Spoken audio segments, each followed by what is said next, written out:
South African Consul General Jeanette Ndlovu and Michael Carter Sr., National Chairman of BlackWallStreet.org, meet to discuss a future partnership with South Africa and a possible Black Wall Street district in Johannesburg or Cape Town. Ndlovu and Carter also discussed the upcoming celebration of the 20th anniversary of the release of President Nelson Mandela from the lime quarries of Robben Island.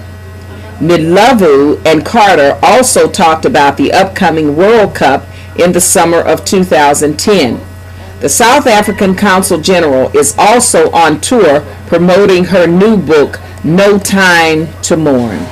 The book details the traumatic events of June 16, 1976, that led to the shooting death of her youngest brother, Hastings Ndlovu.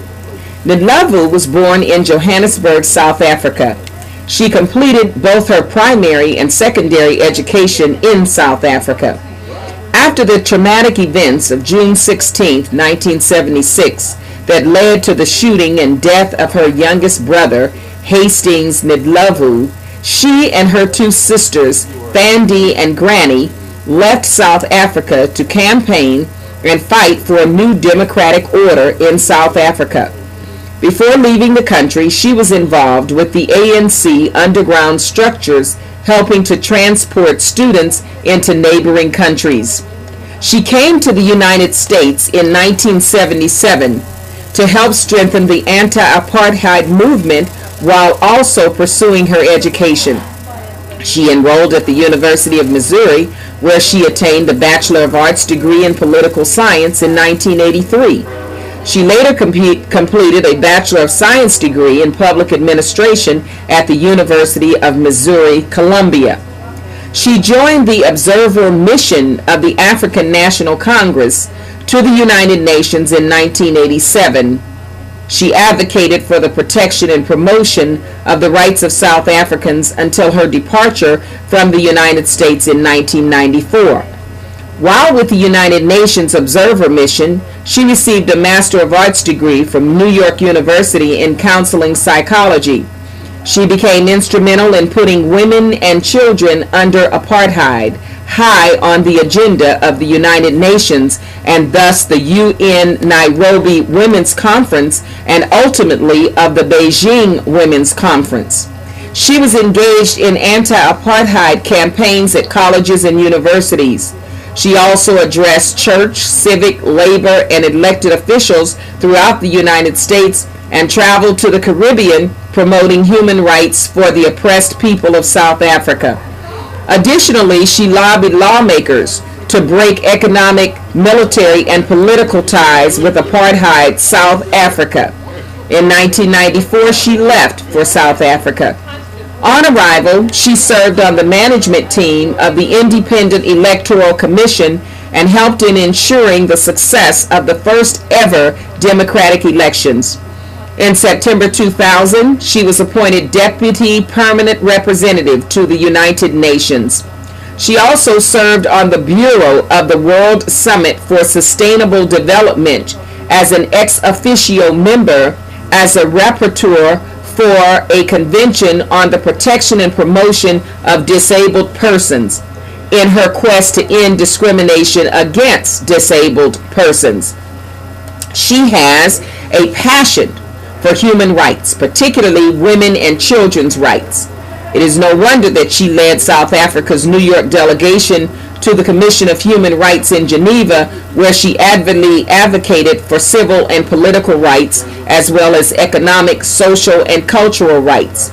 She was appointed as Consul General of the Republic of South Africa to Los Angeles in October 2004, and has since received several awards and commendations, including the Black Business Association Los Angeles Political Leadership Award, the Spring Secrets Diamond Courage Award, and the Los Angeles African American Public Policy Institute Women of Action Award.